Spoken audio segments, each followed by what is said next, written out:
G'day guys, welcome to this episode of Aussie English. Today we're going to be doing another IELTS lesson where we talk about our travels. So how you can obviously talk about going around the world. You're often going to get this sort of a question, you know, have you been overseas? Have you travelled much? Have you studied abroad? Definitely, it's a very common topic. Yeah, did you get that in your IELTS at all? Thankfully not. Why thankfully?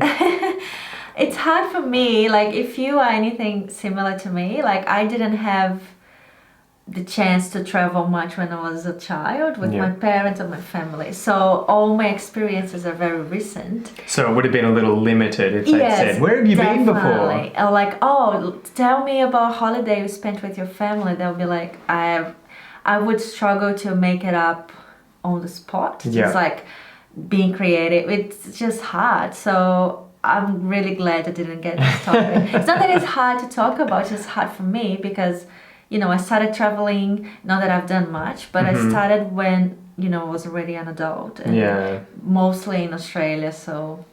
Well, that's sort of my case as well. Anyway, I guess the basic idea here will be we'll have this video first where Kel and I will just have a casual, natural discussion about our history traveling around, where we've been, maybe what we would like to see in the future as well. And then the second video will go through the different vocab that we've got here in case we miss anything in this video. So to open it up, Kel, which countries have you been to in the past? Where have you travelled in the past?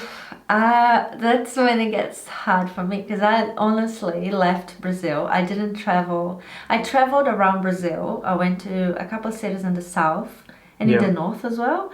But I wish I had done some travelling in South America. Why is that? Because, you know, it's already there, it's close and tends to be, you know, cheap. As opposed to traveling to Europe, for example, or the USA. It would be much more expensive. Because those countries are just next door. You just have to cross the border and you're in Colombia or a completely different country. Argentina, I would love to go, but unfortunately I didn't have the chance. But then I came to Australia and here I've seen, you know, I've been to Sydney, I've been to Canberra, we lived there for 6 months. Well, and to me, you were in Queensland for a long time and that's the sort of ideal holiday picturesque holiday destination in Australia. Everyone goes to Queensland. Queensland, Cairns, Townsville, Brisbane, all the warm weathers up there, the beautiful beaches. Definitely, it's really, really nice. When you were living there, did you travel around much as like a tourist or were you mainly in the one place? No, I've been to Cairns for a holiday. I've been to Mackay also a holiday. What else? I've been around Townsville, so you have like those like little towns and villages. They have like waterfalls and things like that. So sites or tourist attractions. Yes. So a few creeks that we would go and just, you know, spend the day at and have fun. It's great to be in Queensland because everywhere you go it's like a paradise. So not that I don't like Victoria, but it's just easy, I guess. It's always summer and it is where everyone goes to when people are on holidays, to be like places are very touristic. So it's really... You could probably say that. Very, touristic. I guess you would say probably just there are a lot of tourist attractions in those locations and almost a bit of a tourist trap right at times where you have a lot of people. Especially places like Castle Hill, in Townsville. Well, I wouldn't say that Townsville is a tourist trap because... There's not a lot of tourists. It's not a lot, well, we do, but then there's so much to see still, but at the same time, it's a tiny little city. So if you go there expecting to see, you know, do a lot of sightseeing or, you know, visit like museums or other things, you might be frustrated. It's really the place you go to if you want to, you know, spend a day on the beach and that's it. And relax. So did you book any trips whilst you were there? Did you go to, I think it's Magnetic Island? Yes, Maggie Island's like, I think 25 minutes by ferry from Townsville. And there is accommodation there, like hostels and even like, what do you call it when you just camp? Camping grounds. Camping grounds, yeah. It's great to spend the day there. There's a few bays you can swim, restaurants. We can go hiking. Yeah. Lots of things to do. So that was honestly that was my favorite sort of. If I had to choose a perfect holiday, that would be let's go to Maggie Island, spend a whole weekend there, just relaxing. And I'm not a big fan of sand and beaches and things, but it's just so beautiful and there's so much to see. You can go diving. Yeah. Scuba diving. Scuba diving. You can.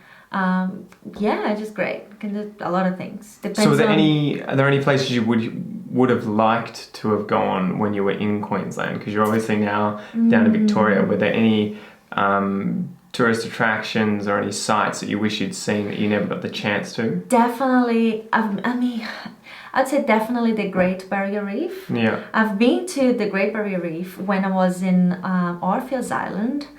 But it's not the reef you see on TV, right? Like the big, massive thing that you can just take photos and just, paradise. It's a very sort of small portion of the reef. Yeah.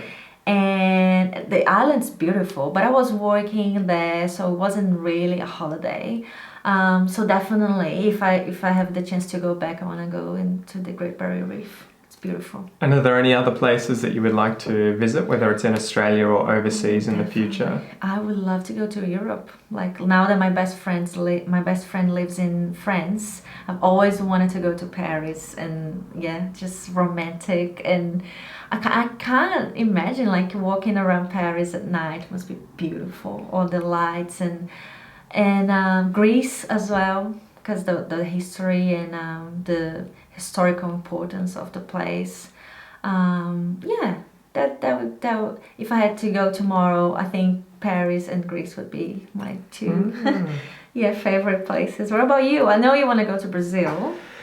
Yeah, I'd like to go to Brazil. I don't know where I would start, because Brazil's such a big country with so much to see. Obviously, you'd start north, maybe go south. Yeah.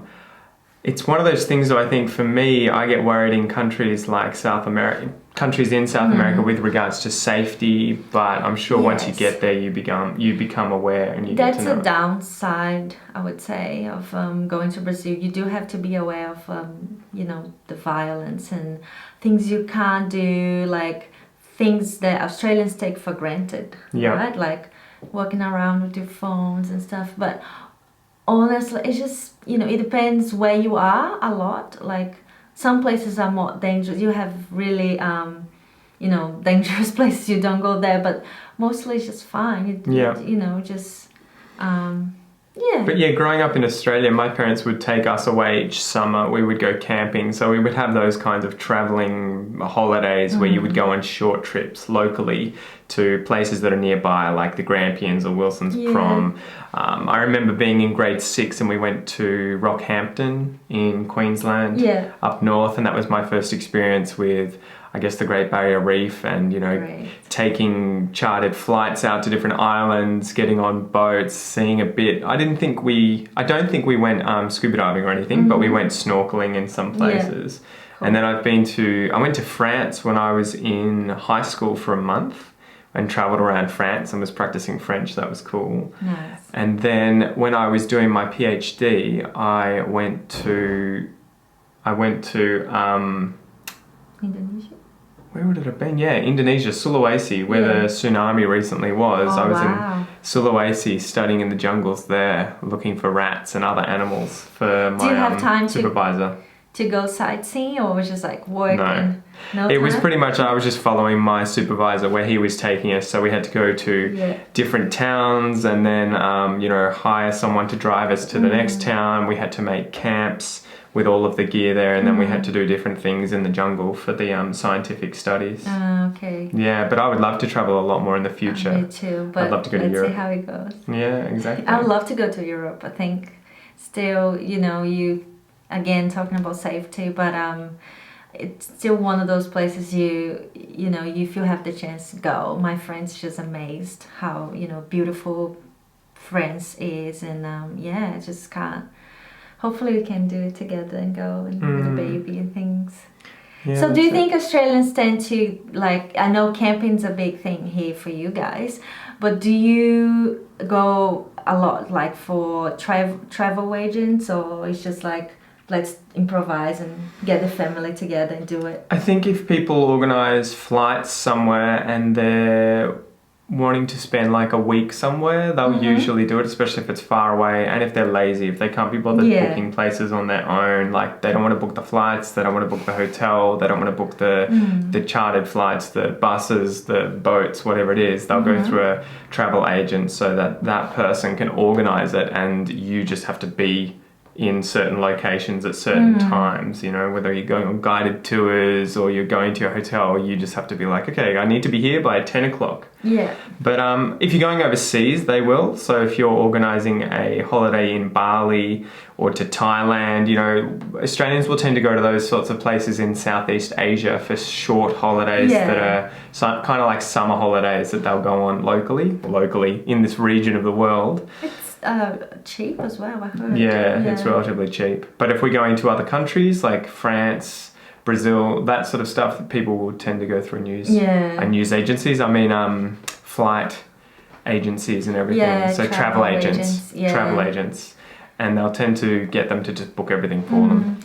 I think it's much easier nowadays, you know, with everything's online. You can, I think your parents went to Europe. Did they do it by themselves? Or I'm not 100% sure. All the like bookings and things. I think they probably would have organised it themselves because they're pretty savvy when it comes to organising those things, and they probably know how to save money now. So yeah, I think it also depends on how adventurous you are. Like, if you want to go to Brazil by yourself, or like, you know, a small group of people, doesn't want any help from a travel agent, good luck. But yeah, just it depends. I would be much more comfortable, especially going overseas, if I had someone helping me, you know, like, that's where you're gonna stay at, that's what you're gonna do. But I don't know, it depends. Yeah, far out. So I guess this one will be a bit of a short one, guys. But the basic stuff there I would focus on when replying to these sorts of questions. If people are asking you about these things with traveling, have you done it in the past? Are you interested in it now? Are you thinking about it in the future? I would think about those different tenses. So I would quite often try and talk about it. What did I do when I was young? What have I done? As in, when we talk about experiences, we would use the present perfect. I have been to France, I have been to Brazil, sort of like I may go again. But if you talk about a time in the past, like when I was young, I went to Brazil, you would use the past simple. So I would play around with tenses like that. So I would practice talking about what I did when I was young, what I have done as experiences, what I would like to do in the future, and that'll be a great way of showing off the different tenses that you can use in English. And obviously try and use connector words, you know, like, well, I did this and I thought this was good, however, this happened, and moreover, this was really good. So try and link things together, and don't be afraid if you break sentences up, or you don't finish your train of thought, or you change where you're going. Quite often, if you can keep just talking, definitely, it shows a good level in English. And again, like, if you have to make up things on the spot, just, you know, try to be calm and remember the vocabulary, because the vocabulary related to traveling and holidays is quite specific. So there's a lot of things you can learn, like, in chunks. Yeah. You know, just learn the collocations. And I'm sure, like, it helps a lot.